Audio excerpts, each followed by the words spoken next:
भैया और बहनों को मेरा प्रणाम। आज हम कक्षा 8 विषय हिंदी पाठ 2 लाख की चूड़ियां इसके प्रश्न उत्तरों को करेंगे। इससे पहले वाली क्लास में हमने इस पाठ को समझा था। मैंने आपको बताया था कि लेखक जो है वह अपने मामा के गांव जाया करता था और वहां पर बदलू नाम का एक मनिहार था जो कि लाख की चूड़ियां बनाया करता था। लेखक उससे बेहद प्रभावित था और उसे बहुत पसंद करता था क्योंकि वह लेखक को लाख की छोटी छोटी गोलियां बनाकर दिया करता था और इसके अलावा वह लेखक को मीठे आम और मलाई खिलाया करता था। इस वजह से लेखक को वहां पर जाना बहुत अच्छा लगता था। लेखक जब काफी समय के बाद वापस गांव में गया तो लेखक ने वहां पर देखा कि काफी परिवर्तन आ चुका है। पहले की औरतें जो कि हमेशा लाख की चूड़ियां पहना करती थी जिसे बदलू मनिहार बनाया करता था, उसके स्थान पर उन्होंने कांच की चूड़ियां जो है वह पहन रखी हैं। ये परिवर्तन देखकर एकदम से लेखक को बदलू की याद आती है। बदलू के घर जो है लेखक पहुंच जाता है। वहां पर जाकर देखता है कि बदलू काफी बुजुर्ग हो चुका है, उसने अब गाय भी बेच दी है और वह जो है गरीबी से बेहाल है क्योंकि अब जो है वह मशीनी युग है और उसमें कांच की चूड़ियों का जो प्रचलन है वह अधिक है और लाख की चूड़ियों का प्रचलन नहीं है। इस वजह से उसकी लाख की चूड़ियां कोई खरीद नहीं पाता। ये कहानी थी जिसका सार मैंने उस दिन भी आपको समझाया था। आज हम इसके प्रश्न उत्तरों को करेंगे।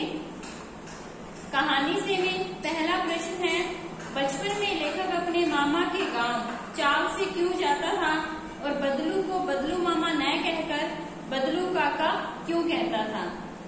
देखिए, इसमें मैंने आपको बताया था कि लेखक जो है,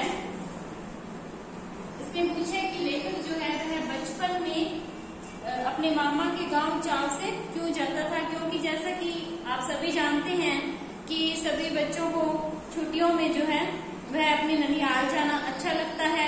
थोड़ा सा कुछ परिवर्तन हो जाता है स्थान का और कुछ उनका लगाव भी होता है और लेखक को मामा के गांव जाना पसंद था क्योंकि वह वहां पर बदलू मनिहार को देखता था। बदलू मनिहार जो है उसे लाख की छोटी छोटी गोलियां बनाकर देता था खेलने के लिए और बदलू मनिहार उसे बेहद प्यार करता था, कभी पके आम खिलाने, कभी मलाई खिलाने। तो इससे लेखक बहुत ज्यादा प्रभावित था। एक इसमें प्रश्न बनता है कि वह बदलू को बदलू मामा न कहकर बदलू काका क्यों कहता था। लेखक जो है बदलू को बदलू काका क्यों कहता था।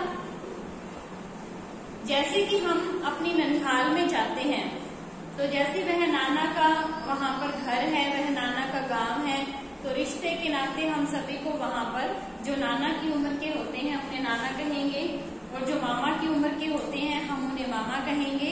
तो वैसे ही जो लेखक है तो वह मामा के गांव जाता था तो उसे बदलू को मामा कहना चाहिए, तो मामा नहीं कहता था, बदलू काका कहता था। क्यों? क्योंकि उस गांव के जो बच्चे थे वे बदलू को बदलू काका कहते थे, तो लेखक भी क्या है उन्हें देखकर उसे बदलू काका ही कहा करता था। दूसरा प्रश्न देखिए, वस्तु विनिमय क्या है, विनिमय की प्रचलित पद्धति क्या है।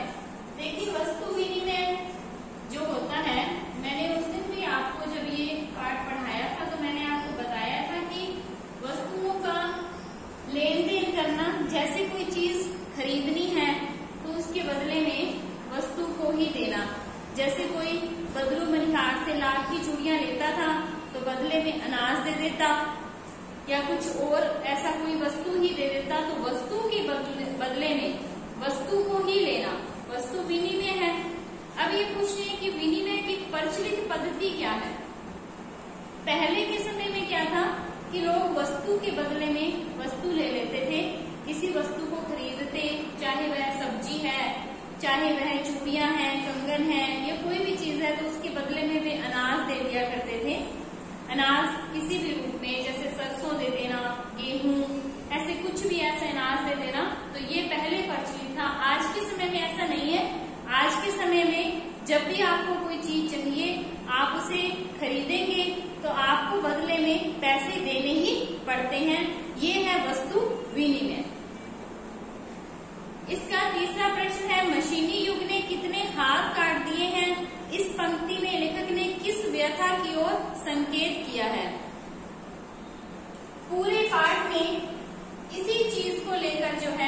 वह मुख्य बात है कि मशीनी युग जो है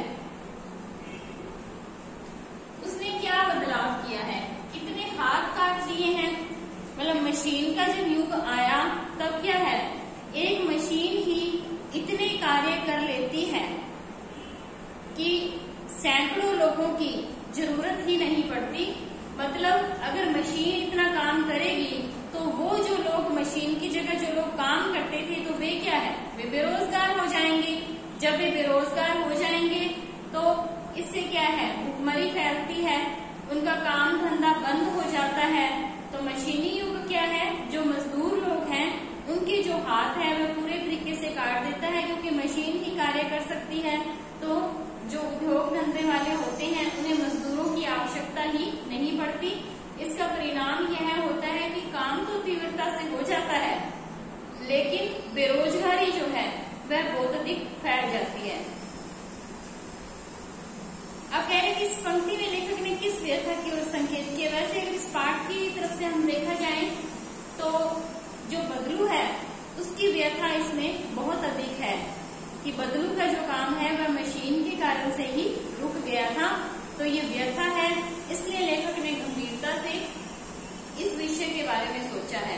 सोचकर ये बात कही गई है कि जब मशीनी युग आता है तो सैकड़ों लोग क्या है, बेरोजगार हो जाते हैं। अब इसका चौथा प्रश्न देखिए, बदलू के मन में ऐसी कौन सी व्यथा थी जो लेखक से छिपी न रह सकी। तो तीसरे प्रश्न की तरह बदलू के मन की व्यथा क्या है, सेम ही है। बदलू के मन की व्यथा क्या है, यही सेम है मशीनी युग को लेकर। जैसे जैसे मशीनों का प्रचलन बढ़ा तो कांच की चूड़ियों का प्रचलन बढ़ गया। कांच की चूड़ियों का प्रचलन अधिक बढ़ गया तो लोगों को रंग बिरंगी वो चूड़ियां अलग अलग डिजाइन में पसंद आने लगी, तो लोगों ने लाख की चूड़ियां पहनना बंद कर दिया। जब ऐसा हुआ तो जो बदलू है उसका जो कार्य है वह पूरे तरीके से रुक गया, खत्म हो गया वह कार्य। वह क्या है, गरीब हो गया, बेरोजगार हो गया। वह हर समय इस चिंता में रहने लग पड़ा कि अब कार्य कैसे चलेगा। चिंता ने उसे घेर लिया और वह बुढ़ापे की ओर चल पड़ा। पांचवा प्रश्न है, मशीनी युग से बदलू के जीवन में क्या बदलाव आया। मशीनी युग से बदलू के जीवन में क्या बदलाव आया था। बदलू के जीवन में क्या बदलाव आया मशीनी युग से। बदलू जो है वह हर समय चिंतित रहता था, उसका कार्य नहीं चलता था, उसको घर चलाना मुश्किल हो गया, वह गरीब हो गया, बेरोजगार हो गया, उसकी जो आमदनी थी वह पूरे तरीके से समाप्त हो गई। इस गरीबी के चलते ही उसे अपनी गाय भी बेचनी पड़ी और कैसे कैसे वह अपने जीवन को चला रहा था या कैसे उसके घर का गुजारा चल रहा था, ये जो व्यथा है ये तो वही जानता था। तो इस तरीके से क्या है, बदलू का जो जीवन है वह पूरी तरीके से परिवर्तित हो गया। अब आप आगे देखिए, कहानी से आगे जो है उसमें दूसरा प्रश्न देखिए जो कि महत्वपूर्ण भी है। पहला जो है उसे नहीं, दूसरा देखिए, लाख की वस्तुओं का निर्माण भारत के किन किन राज्यों में होता है। लाख की चूड़ियां जो है इनसे और क्या क्या, लाख से जो है चूड़ियों के अतिरिक्त और क्या क्या बनता है। जो लाख की वस्तुएं हैं उनका निर्माण जो है वह भारत में राजस्थान में, उत्तर प्रदेश में, गुजरात में यहाँ पर बहुत अधिक होता है। चूड़ियों के अलावा इनसे खिलौने भी बनाए जाते हैं। कुछ चीजों की पैकिंग जो है वह भी लाख से की जाती है जो कि मजबूत होती है। बच्चों के लिए छोटे छोटे खिलौने भी बनाए जाते हैं। इस तरीके से लाख का और भी कई वस्तुओं में प्रयोग किया जाता है। अनुमान और कल्पना जो है उसे आप अपने आप हल करेंगे, आप मेरे से समझेंगे और उसके बाद आप उसे अपने शब्दों में लिखेंगे। इसमें पहला प्रश्न देखिए, घर में मेहमान के आने पर आप उसका अतिथि सत्कार कैसे करेंगे। आपके घर में कोई भी मेहमान आ जाता है तो आप उसका किस तरीके से सत्कार करते हैं, आप कैसे आदर सम्मान करते हैं। सबसे पहले आप अभिवादन करते हैं, फिर आप उन्हें बिठाते हैं, फिर आप उनके लिए जलपान की व्यवस्था करते हैं। आप अपने घर के जो बड़े बुजुर्ग हैं उन्हें कहते हैं कि कोई अतिथि आया है। इस तरीके से आप जो जो प्रक्रिया करते हैं आप उसे यहाँ पर लिखेंगे। दूसरा प्रश्न है, आपको छुट्टियों में किसके घर जाना सबसे अच्छा लगता है? वहाँ की दिनचर्या अलग कैसे होती है? इसमें आप बता सकते हैं आपको छुट्टियों में जहाँ भी जाना अच्छा लगता है। अक्सर बच्चों को छुट्टियों में अपनी ननिहाल में जाना अच्छा लगता है। वहाँ पे जाकर दिनचर्या जो है वह बिल्कुल भिन्न हो जाती है, क्योंकि जब हम अपने घर में होते हैं तब हम विद्यालय भी जाते हैं और भी कई कार्य करते हैं, अध्ययन भी करते हैं, और जब छुट्टियों में जाते हैं तब एकदम से हम क्या है, बिल्कुल फ्री होते हैं।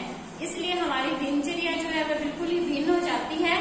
हम हर समय खेल मौज मस्ती में बिताते हैं, तो इसको आपने अपने शब्दों में लिखना है।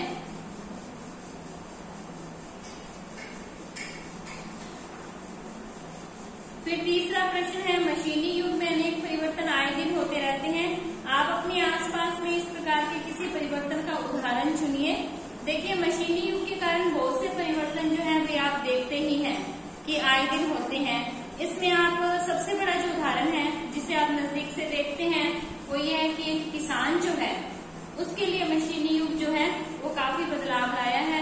जैसे आजकल बहुत से ऐसे हल चले हैं, बहुत से औजार उपकरण इस तरीके के हैं जिसके लिए क्या है, एक किसान को मजदूरों की भी आवश्यकता नहीं पड़ती, तो उसका जो कार्य है वह बहुत जल्दी हो जाता है, जैसे ट्रैक्टर से हो जाता है।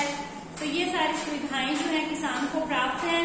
तो इससे लाभ तो बहुत है किसान को, लेकिन हानि क्या है इसके परिणाम में अगर हम हानि देखें तो हानि इस बात की है कि जो खेतों में काम करने वाले मजदूर होते हैं वे अक्सर बेरोजगार हो जाते हैं। ठीक है, तो हम इस तरीके से इसे समझाकर लिखेंगे। तो आप इन सभी प्रश्नों को अपनी उत्तर पुस्तिका में करेंगे। जो मैंने आपको यहाँ पर 5 प्रश्न समझाए हैं इसे आप उत्तर पुस्तिका में करेंगे। उसके बाद जो कहानी से आगे और अनुमान और कल्पना है वह क्या है, अनुमान और कल्पना पर आधारित जो प्रश्न है उसे अगर आप अपने शब्दों में करेंगे तो आप ज्यादा सही करेंगे। आप इसे नोटबुक में लिखें और अपने शब्दों में करें। आज के लिए इतना ही।